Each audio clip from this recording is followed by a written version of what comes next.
Life of actor Brandon Lee. Tragedy, it seems, runs in the family. Bruce Lee was a movie star who died young. Brandon Lee. He was fatally injured on the set of his latest movie, The Crow. They said Brandon Lee's death was a tragic accident, but new whispers suggest something darker, something Hollywood never wanted us to hear.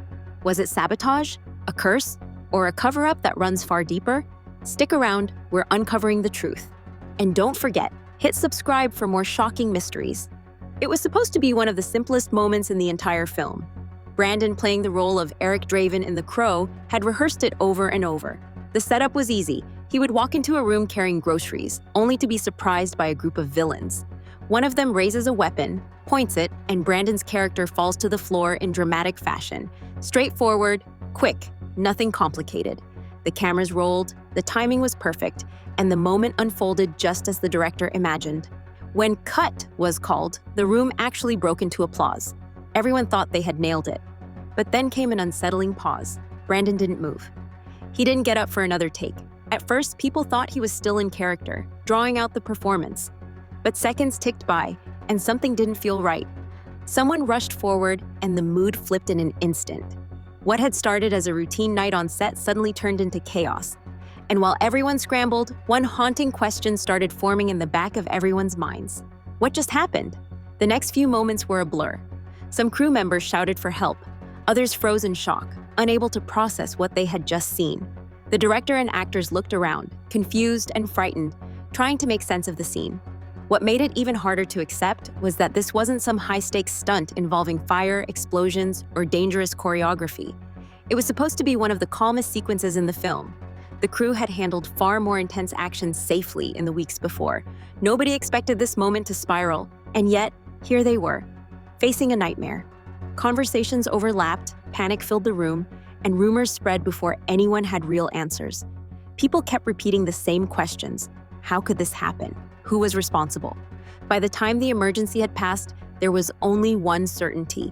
Nothing about this production would ever be the same again. And the mystery of what went wrong was only just beginning. When the story broke to the public, the headlines spread like wildfire. Major outlets described it as a freak accident on the set of The Crow. Fans around the world were stunned, unable to believe that something like this could unfold during a Hollywood production. But while the world read those quick, simplified headlines, the people who had been on that set knew things didn't add up. How could something so basic have gone so disastrously wrong? And why were so many of the early explanations vague or incomplete?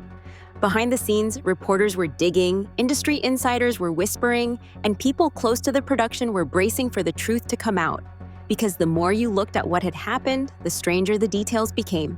Even before that night, the crew had already been whispering about something strange surrounding the production. From the very first weeks of filming, unusual mishaps kept piling up.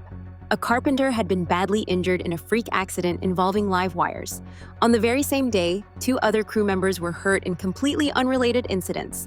Then came the endless equipment failures. Lights malfunctioned, cameras broke down, and then a storm rolled through, damaging part of the outdoor set. Some people laughed it off, joking that the project was cursed. But underneath the laughter, there was unease. And it wasn't just bad luck. There was the exhaustion too. Cast and crew were being pushed to the limit. Some said they were working nearly 100 hours a week, barely sleeping.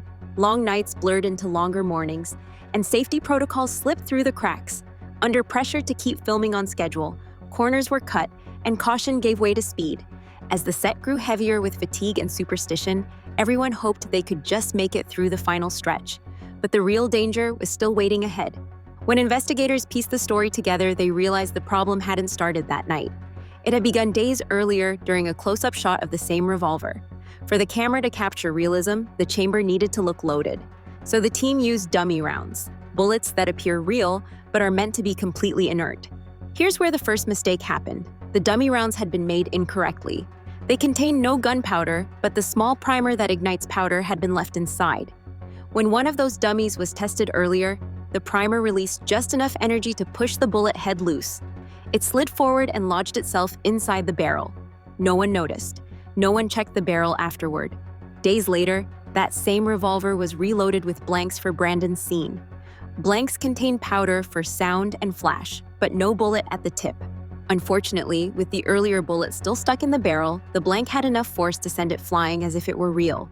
The result? a disaster that should never have been possible if basic safety checks had been followed. And that raised an even bigger question. Why weren't they? When the dust settled, the official reports labeled it an accident caused by mistakes in prop handling. But those who looked deeper weren't so sure. The truth was, many protocols had been ignored. The set didn't even have a licensed armorer present that night, the expert who should have been responsible for handling all weapons safely. Instead, the job had fallen to a tired prop assistant with no formal training. Rounds had been improvised on set instead of purchased from professionals. Real and fake rounds were sometimes stored together in the same containers, a dangerous mix-up waiting to happen. Crew members later admitted they had been stretched too thin, working long hours with little oversight. In that environment, things that should have been checked 3 times were being waved through without inspection. Some called it carelessness, others called it criminal. But a few voices began to suggest something darker. Was it really just negligence? Or was there more to the story? For many people, the tragedy immediately brought back memories of Brandon's father, Bruce Lee. Decades earlier, Bruce had also lost his life suddenly, with official reports citing swelling of the brain. But to this day, many fans and even some family members have never fully accepted that explanation. Theories swirled about Bruce's passing, everything from hidden health issues to conflicts within the film industry. And then came the strangest coincidence of all. Bruce had starred in a film called Game of Death, where his character, an actor, is filming a scene and is actually struck by a real bullet during a staged moment. The eerie similarity between that fictional storyline and what later happened to Brandon was impossible to ignore. 2 generations of the same family, 2 rising stars, both surrounded by unanswered questions. Fans began to wonder, was this a coincidence too strange to accept? Or was there some kind of curse lingering over the Lee family legacy? As the years passed, theories about what really happened only grew louder. Some crew members later claimed that the rounds used in production had been made hastily, without oversight. Others alleged that real rounds had been brought in earlier for close-up shots, and may never have been removed from the set. Records about who exactly manufactured the dummy rounds and who loaded the weapon that night mysteriously went missing or were never filed.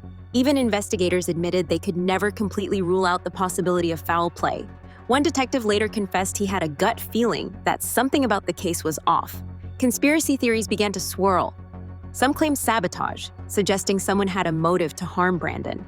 Others connected it back to Bruce Lee's history, speculating about old grudges, rivals, or syndicates from his time in Hong Kong. And while there was never proof, the very idea kept people talking.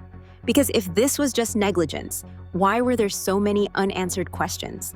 While theories and debates continued, the people closest to the event were left to carry the heaviest burden. Actor Michael Massey, who had unknowingly pulled the trigger during the scene, was devastated. Friends said he withdrew from the public eye for years, haunted by the memory. In later interviews, he admitted he never truly recovered, calling it the moment that changed his life forever. For Brandon's fiancée, Eliza Hutton, the pain was unimaginable. Just weeks away from their wedding, she suddenly found herself planning a memorial instead. She stayed by Brandon's side in the hospital and afterward chose to remain largely silent, never giving a full interview about the tragedy. The cast and crew of The Crow were shaken to their core. Many refused to talk about the project for years. For them, the set no longer felt like a workplace. It felt like a place of heartbreak. With its star gone, the future of The Crow hung in limbo. Some executives wanted to shut down production completely, but after consulting with Brandon's family and fiancé, a decision was made to finish the movie as a tribute to him. The team used body doubles, creative camera tricks, and early digital effects to complete Brandon's unfinished scenes. Against all odds, the film was released in 1994, and it became a phenomenon. Critics praised Brandon's performance, fans embraced the movie, and it went on to become a cult classic. But the success was bittersweet. The movie was a triumph, but every frame was shadowed by what had happened behind the scenes. And for many, the mystery still lingered. The official investigation concluded with the word accident. But not everyone was satisfied. Forensic experts reviewing the autopsy pointed out that the bullet retrieved from Brandon's body looked like a fully intact factory-made round, not a damaged dummy. That meant someone would have had to bring a real live round onto the set, a direct violation of safety protocols. Whistleblowers later claimed the crew often stored real and dummy rounds together, blurring the line between safe props and dangerous ammunition. Others alleged that to save time and money, rounds were being made in-house without proper oversight. And then there were the missing records. Key details about who handled the rounds that night and who inspected the weapon were never filed. Without those answers, the possibility of sabotage has never been fully ruled out. For many fans, this left one chilling question. If it wasn't an accident, then who wanted it to happen? In the years since, fans from around the world have continued to visit Brandon's resting place in Seattle, where he lies beside his father. Together in legacy, their names remain etched into both film history and popular culture. Brandon's performance in The Crow is still celebrated today as haunting, poetic, and unforgettable. Many see it as his breakthrough role, the one that should have catapulted him into superstardom. Instead, it became his final performance, forever tied to one of the industry's greatest unsolved mysteries. And perhaps that's why the story never fades. Because even after investigations, reports, and decades of speculation, one question refuses to go away. Was it all just a tragic chain of mistakes, or was there something much darker hidden beneath the surface? Maybe the truth really is simple. A series of errors stacked on top of one another until disaster strikes. Or maybe, just maybe, the real story was quietly buried, leaving only whispers and theories behind. So what do you believe? Was it pure bad luck? Or is there more to the Brandon Lee mystery than we've been told? Drop your thoughts in the comments below, and if you love uncovering Hollywood's hidden stories, make sure you hit subscribe and check out the next video waiting for you.